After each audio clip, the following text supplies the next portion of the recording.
اور بڑی سے بڑی چیز بھی اللہ سے مانگو. اور اللہ سے مانگنا اللہ کو بہت پسند ہے. جو بندہ اللہ سے روز مانگتا، بار بار مانگتا، ہر چیز مانگتا، ہر ایک شے کا سوال کرتا، ویسا بندہ اللہ کا سب سے محبوب. ارے ایک مرتبہ، بس ایک آخری قصہ سنا کے بعد ختم کرتا ہوں. ایک مرتبہ موسیٰ علیہ السلام نے اللہ سے دعا کی، اللہ جنت میں میرے ساتھ کون ہوگا، میں اسے دنیا میں دیکھنا چاہتا ہوں. اللہ تعالیٰ نے فرمایا اچھا جنت کے اپنے ساتھی کو دیکھنا چاہتے ہو، ادھر جنگل میں چلے جاؤ، وہاں دور جاؤ، وہاں ہمارا ایک مقبول بندہ ہے، وہ جنت میں تمہارا ساتھی ہو. گئے موسیٰ علیہ السلام، چلتے رہے. بہت دیر چلنے کے بعد ایک درخت تھا، اس کے نیچے ایک آدمی لیٹا ہوا تھا. وہ آدمی کیا تھا، ایک زندہ ناش تھی. اس کا جسم پورا زخموں سے چور چور تھا اور اس سے پورا خون اور پیپ رس رہا تھا، مگر وہ زبان سے کچھ کہہ رہا تھا، اس کی زبان چل رہی تھی. موسیٰ علیہ السلام کان قریب کرے تو اس کی زبان سے یہ الفاظ نکل تھے، اللہ تیرا کرم ہے، اللہ تیرا شکر ہے، اللہ تیرا احسان ہے. موسیٰ علیہ السلام کو بہت حیرت ہوئی کہ اتنی آزمائش میں ہے، پڑا ہوا ہے، اٹھ نہیں سکتا، ہل نہیں سکتا، زخموں سے چور چور ہے، پھر بھی اللہ کا شکر ادا کر رہا ہے. موسیٰ علیہ السلام نے سلام کیا تو انہوں نے جواب دیا. تو موسیٰ علیہ السلام نے پوچھا کہ آپ کس چیز پہ اللہ کا شکر ادا کر رہے ہیں، اتنے بڑی آزمائش میں، پریشانی میں ہے، کہ کس چیز پر اللہ کا شکر ادا کر رہے ہیں. تو اس بندے نے کہا کہ اللہ تعالیٰ نے واقعی میرا جسم کمزور ہے اور میں بالکل معذور ہوں، نہ چل سکتا ہوں، نہ اٹھ سکتا ہوں، نہ بیٹھ سکتا ہوں، لیکن اللہ نے مجھے زبان دی اور اس زبان سے شکر ادا کرنے کی توفیق عطا فرمائی، اس پر اللہ کا شکر. موسیٰ علیہ السلام بولے کیا صابر شاکر بندہ ہے. موسیٰ علیہ السلام نے کہا کہ اچھا کوئی خواہش ہے آپ کی،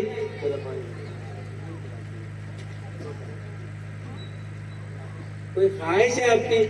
تو اس بندے نے کہا کہ ہاں میری خواہش یہ ہے کہ اب دنیا سے جانے کا وقت ہے، میں حضرت اپنی گناہگار آنکھوں سے موسیٰ علیہ السلام کو دیکھ لینا چاہتا ہوں. دیکھو دل میں اس کی خواہش پیدا ہو رہی، موسیٰ علیہ السلام کو اللہ میں نے دیکھا. تو موسیٰ علیہ السلام نے فرمایا میں ہی موسیٰ ہوں. اس بندے خدا نے کہا اللہ تیرا شکر ہے، اللہ تیرا کرم ہے، اللہ تیرا احسان ہے، تو نے موسیٰ علیہ السلام کا دیدار کرا دیا اس گناہگار آنکھوں سے. بہت دیر تک شکر ادا.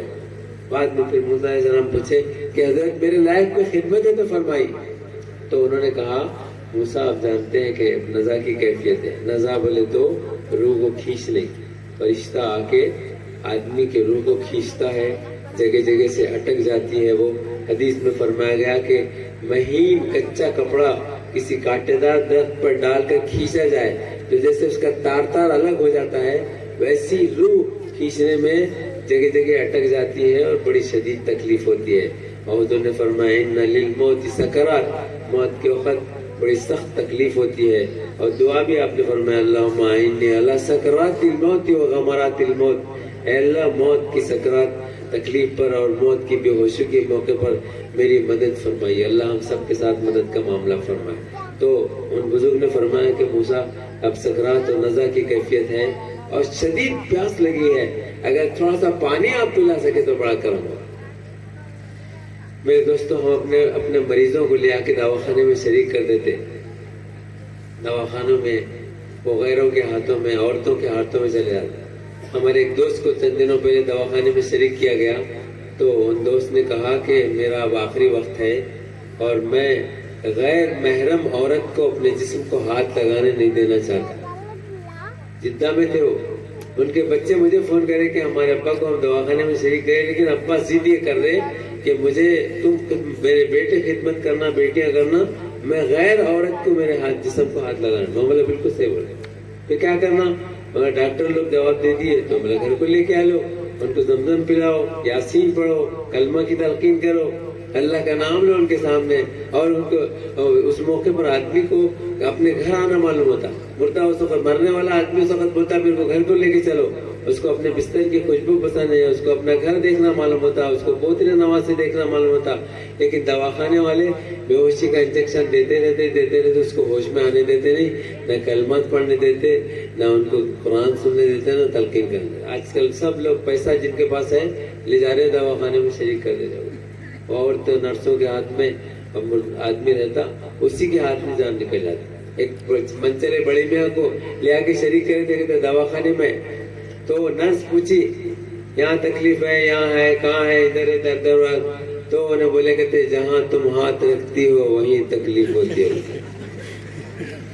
تو بھائی اپنے ایسے لوگوں کو جن کو ڈاکٹر لوگ بول دیتے ہیں کہ اب ان کی ساری چیزیں کام کرنا چھوڑ دیے, اب ان کو گھر کو لے جاؤ, لے جا کے آرام کرو, ضروری دوائیں ان کو استعمال کراؤ اور کلمہ پڑھاؤ اور ان کو زمزم ڈالو, ان کو 2-2 گھونٹ پانی ڈالو, اس سے ان کی پیاس کی شدت کم ہوگی. تو ان بزرگ نے فرمایا کہ موسیٰ نزا کی کیفیت ہے, پیاس کی بڑی شدید پیاس لگی ہے, تھوڑا پانی پلا سکے تو بڑا کرم. موسیٰ علیہ السلام وہاں پانی عرب کے علاقے میں جلدی ملتا نہیں.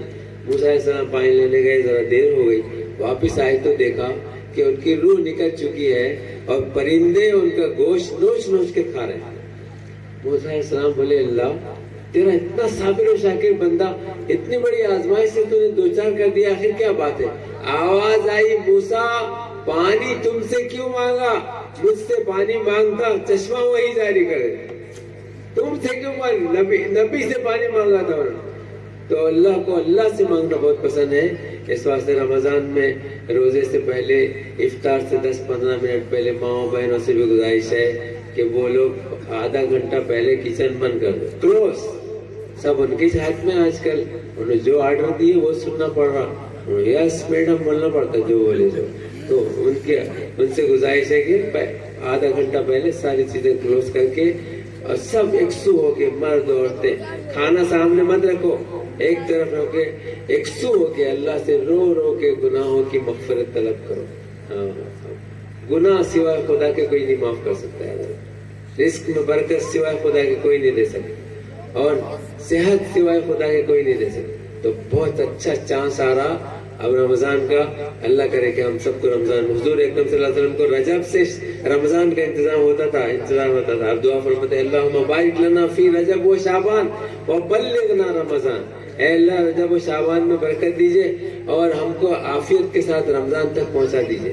تو ہم بھی پہنچ جائیں گے انشاءاللہ, لیکن کوئی امید نہیں ہے کہ آئندہ بھی پھر زندہ رہیں گے, آئندہ رمضان ملے گا. گزشتہ سال کتنے لوگ زندہ تھے جنہوں نے رمضان کے روزے رکھے, لیکن اب منو مٹی میں سے دفن ہو گئے ہیں. بہت سے ایسے بھی ہیں جو گزشتہ رمضان کے روزے رکھ سکے تھے لیکن اس سال نہیں رکھ سکے, طبیعت ٹھیک نہیں ہے, بیمار ہیں, کچھ اور آزار ہیں. اب پتہ نہیں ہمارا بھی کیا حال ہوگا. اس لیے اس رمضان کو غنیمت سمجھو. حضور اکرم صلی اللہ علیہ وسلم نے اس شخص کے لیے بد دعا, حضرت جبرائیل نے بد دعا کی اور حضور نے آمین فرمایا کہ ہلاک ہو جائے وہ آدمی جس کو رمضان جیسا مبارک مہینہ ملے پھر اپنی مغفرت نہ کرا لے. اس واسطے رمضان کو بہت غنیمت سمجھو, اس میں خوب دعائیں مانگو اور قرآن کی تلاوت کرو, خیر خیرات بھی کرو. اور دیکھو زکوٰۃ نکالو 2.5%, 2.5% زکوٰۃ ہے میرے دوستو. اللہ میں اکبر. گورنمنٹ جو جی ایس ٹی لگا رہی 12%, 13%. پرسوں میں ایک ہوٹل میں کھایا تو 13% اسٹیٹ جی ایس ٹی اور 13% وہ مرکز کو کیا بولتے ہیں, سینٹرل جی ایس ٹی. وہ بولے 26% تو یہ ہو گیا سارا, کھانے کے پیسے الگ. تو اللہ کی طرف سے خالی 2.5% ہے. 100 روپے میں 2.5 روپے, 1000 روپے میں 25 روپے, 1 لاکھ میں 2500 روپے. اور اپنے قریبی رشتہ داروں کو دو. قریبی جو آپ کے رشتہ دار ہیں ان کو دینے کا حکم ہے, زیادہ ثواب ہے اس میں. اور بول کے دینے کی ضرورت نہیں کہ یہ زکوٰۃ ہے, صدقہ فطر ہے, صدقہ, کچھ نہیں. رمضان کا تحفہ, ہدیہ, رمضان کی تیاری کے لیے یہ سامان بھیجا دو. اور ان کو, اور پھر ایسے رشتہ داروں کو دو جو تمہارے دشمن ہیں, تمہارے تنقید کرنے والے ہیں, تم پر جلنے والے ہیں, تمہاری برائی کرنے والے ہیں, اور تمہارے حاسدین ہیں, رشتہ دار ہیں لیکن تمہارے ساتھ حسد کا معاملہ کرتے ہیں. ویسے رشتہ داروں تک پہنچاؤ تو انشاءاللہ ان کے سینے میں بھی دل ہے, پتھر نہیں رہتا.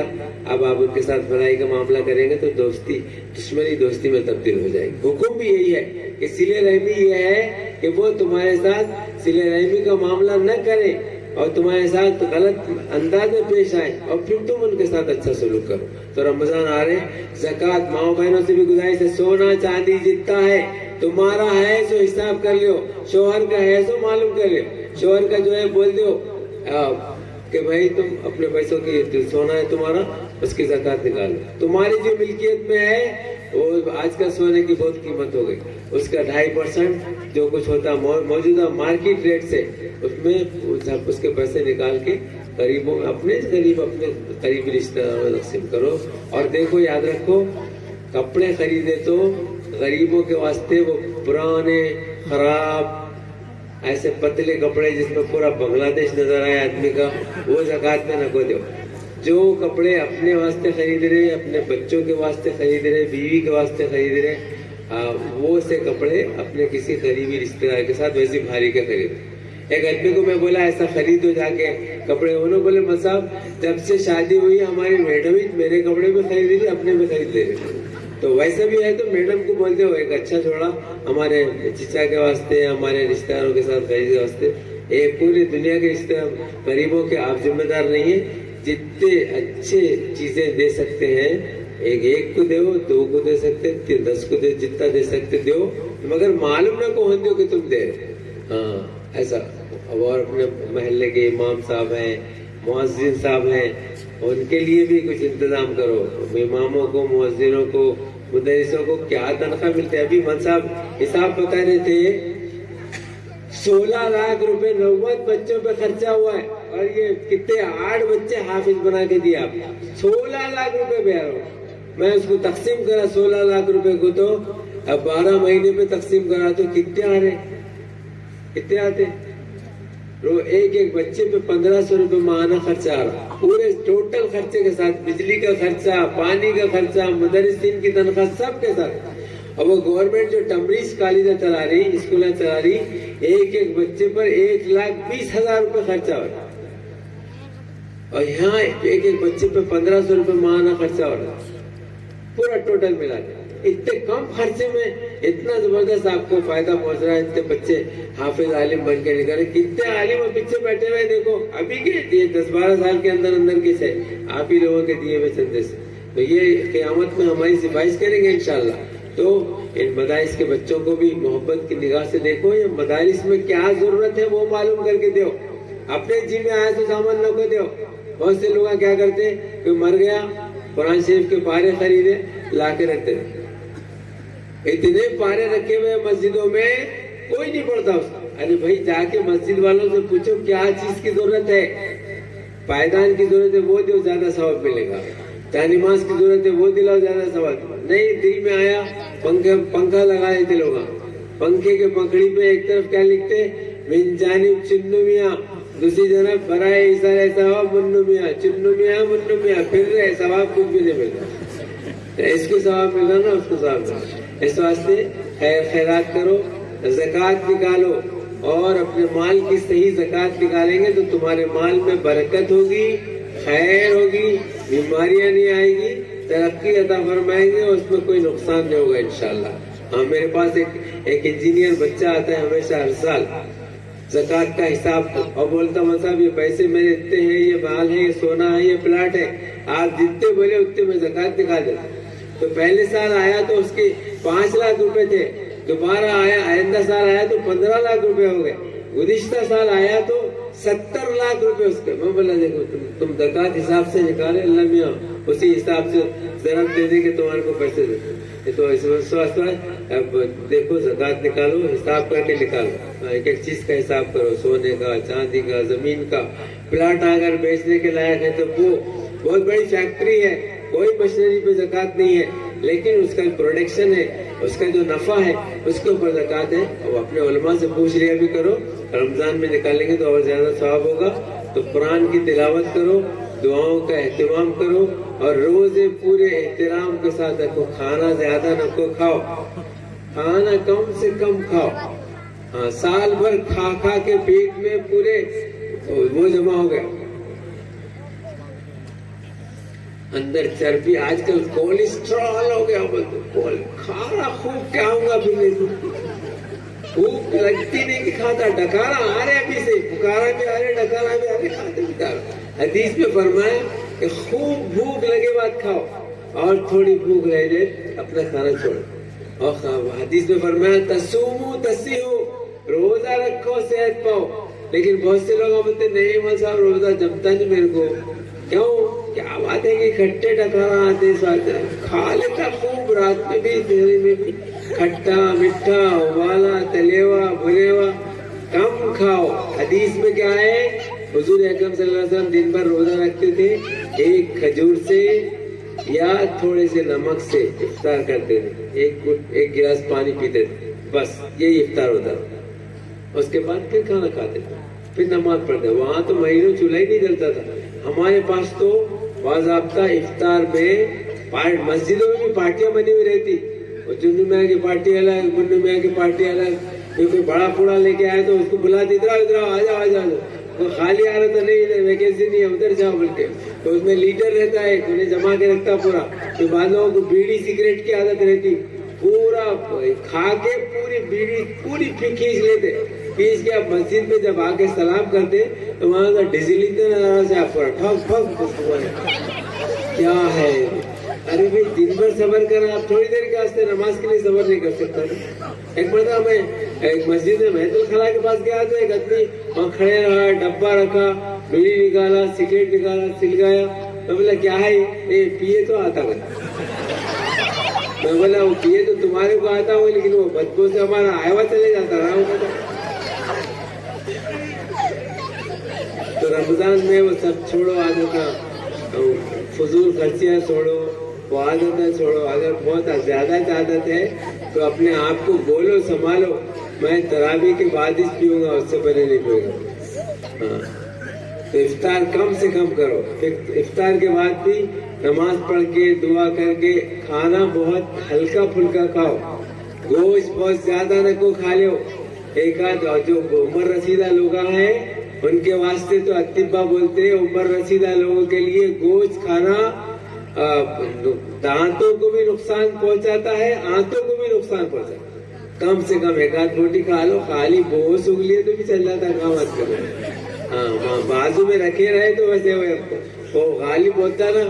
تو گو ہاتھ میں جنبش نہیں, آنکھوں میں تو دم ہے, رہنے تو ابھی ساغر و مینا میرے آگے. اور سامنے ایک بوٹی دکھتے رہی تو بس آدمی کو طبیعت سیکھ رہی. تو کھانا کم کھاؤ. سحری میں بھی بالکل ہلکا پھلکا کھاؤ. تھوڑا سا سحری کھانے کا حکم ہے اس لیے کھاؤ. حضور نے فرمایا میری امت کے لیے سحری میں برکت رکھی گئی ہے, اس لیے ایک گلاس پانی, ایک تھوڑی سی روٹی اور ہلکا پھلکا کم تیل کا, کم سے کم تیل کا سالن کھاؤ. پھر دیکھو روزہ کیسے مزے کا گزرتا ہے. جو لوگ زیادہ کھا لیتے ہیں ان کے روزے میں مزہ نہیں آتا. بھوک لگے, پیٹ میں جلن ہو, اندر کے تمام جتنے وسائل سب غلط چیزیں جمع ہو گئے سب جل جائیں گے. رمضان کے معنی جلانے والا, اندر کی ساری چیزوں کو جلا دے گا. پھر ایسی طبیعت صحیح ہو جائے گی, تگڑے ہو جائے گا. کوئی دوا کھانے کی ضرورت. کتنے گولیاں کھا رہے, اوہو 6 8 کپے. پرسوں ایک مہمان آیا تھا میرے پاس, پورا میڈیکل اسٹور اٹھا کے لگ آیا. بولے کیا ہوا رے بھائی؟ تو بولے یہ کھائے تو پیخانے لگتے, وہ کھائے تو گھٹنے میں درد ہوتا, یہ کھائے تو سر میں درد ہوتا, وہ کھائے تو وہ کنٹینیوس چین بنے ہوا ہے. کیوں؟ یہ سب کھانے کی وجہ سے. صحابہ کرام کے پاس حکیموں کو دکانیں بند کر کے چلے گئے تھے, مہینوں ان کے پاس چولہے نہیں سے لگتے تھے. اس واسطے کھانا کم سے کم کھاؤ, ڈاکٹر کے پاس جانے کی ضرورت نہیں پڑتی. دنیا کے تمام ڈاکٹر, تمام اطباء, تمام دانشور یہی بولتے ہیں کہ جو کم کھاتا ہے اس کو ڈاکٹر کے پاس جانے کی ضرورت. تو اس رمضان میں اپنے غذا پہ کنٹرول کرو اور کم سے کم کھاؤ, اور سادی غذا کھاؤ, سادی چیزیں کھاؤ, اور بھوک خوب لگے بعد کھاؤ, اور تھوڑی بھوک باقی لگے بعد چھوڑ دو. مگر ہمارے پاس کیا معاملہ ہے؟ ہمارے پاس معاملہ یہ ہے کہ خوب کھا لیتے پیٹ بھر کے, اور رہا پانی کا مسئلہ تو پانی اپنی جگہ خود ہی بنا لیتا ہے. سانس اگر زندگی رہی تو سانس چلے گی, نہیں رہی تو پھر بھوکے گئے کو مرنا, کھا کے تو مرنا بولے کھا لو. اس واسطے احتیاط کریں گے انشاءاللہ. روزے کو روزے کی طرح رکھو. بھوک محسوس ہو, پیاس محسوس ہو, ہونٹ سوکھنے لگے اور حلق سوکھنے لگے, تب معلوم ہوگا کہ واقعی روزے میں مزہ آ رہا, اس کا ثواب بھی ملے گا. اللہ تعالیٰ مجھے اور آپ کو اس کی توفیق عطا فرمائے کہ رمضان میں ہم قرآن کی تلاوت کریں. رمضان قرآن کی سالگرہ کا مہینہ. اگر نہیں پڑھنے آتا ہوں قرآن شریف تو پتھر لے کے سر پھوڑ لو. تم بول رہے ہو میں تو پڑھ لیں گے صحیح. کسی حافظ صاحب کو پکڑو, عالم صاحب کو پکڑو, تمہارے گاؤں میں بھی بہت ہے, بہت عالم حافظ ہیں. مل صاحب میرے کو کیسا بھی ایک مہینے میں قرآن پڑھا دے بولے تو اللہ نے فرمایا وَلَقَدْ يَسَّرْنَا الْقُرْآنَ, ہم نے تو قرآن کو آسان کر دیا. ایک مہینے میں آپ محنت سے روزانہ 1 گھنٹہ پڑھے تو انشاءاللہ تجوید کے ساتھ قرآن شریف پڑھنا آ جائے گا. اور نہیں آتا بھی ہوگا تو قرآن کو وضو کر کے ادب سے لے کے بیٹھو. ایک گاؤں میں ایک بڑھیا کا انتقال ہوا, بہت ٹائم ہو گیا, کیا کتنا ٹائم ہوا تو بول دیجیے. ہاں بس ایک بڑھیا کا انتقال ہوا تو قبرستان سے خوشبو آنا شروع. لوگ تحقیق کرے کہاں سے آئی خوشبو, تو دیکھے تھے وہ بڑھیا کے جو ابھی چند دنوں پہلے انتقال ہوا تھا اس کے قبر سے خوشبو آ رہی. لوگ بولے بھائی کیا ایسا نیک کام کرتی تھی بڑھیا, گھر کو جا کے معلوم کرے تو لوگ بولے وہ تو پڑھی لکھی نہیں تھی, جاہل تھی وہ, مگر ایک کام کرتی تھی, قرآن سے اس کو بہت محبت تھی. وضو کر کے لے کے قرآن لے کے بیٹھتی تھی اور قرآن کے ہر سطر پہ ہاتھ پھیرتی تھی. میرے اللہ نے یہ بھی سچ کہا, میرے اللہ نے یہ بھی سچ کہا, میرے اللہ نے یہ بھی سچ کہا. بولتی تھی, روتی تھی, دعا کرتی تھی اور روز قرآن کو اسی طرح پڑھ کے اور بہت ادب سے محبت سے چوم کے رکھا کرتی تھی. یہی کام کرتی. جو علماء نے فرمایا کہ اسی قرآن کی محبت کی وجہ سے اس کے قبر سے خوشبو آ رہی ہے. تو میرے دوستو, قرآن بہت غیر معمولی چیز ہے. اللہ ہم سب کو قرآن سے محبت عطا فرمائے, ان حفاظ قرآن سے محبت عطا فرمائے. بہت غیر معمولی کام آپ کے گاؤں میں ہوا کہ 8 بچے حافظ بنے, یہ بہت مقام میں تشکر ہے اور مبارکبادی کے لائق ہے. مدرسے کے ذمہ داران بھی, صدر صاحبان بھی, یہاں کے مدرسین بھی اور یہ طلبہ بھی اور آپ سب حضرات بھی, آپ سب حضرات کے تعاون سے یہ سب کام چل رہا ہے. اللہ تعالیٰ مجھے اور آپ کو نیک عمل کی توفیق عطا فرمائے. اس مدرسے کو دین دونی رات چوگنی ترقی عطا فرمائے. اتنی دیر تک آپ لوگ بیٹھے رہے, دین کی باتیں سنتے رہے. آپ سب کو, ہماری ماؤں بہنوں کو خوب جزائے خیر عطا فرمائے. وآخر دعوانا ان الحمدللہ.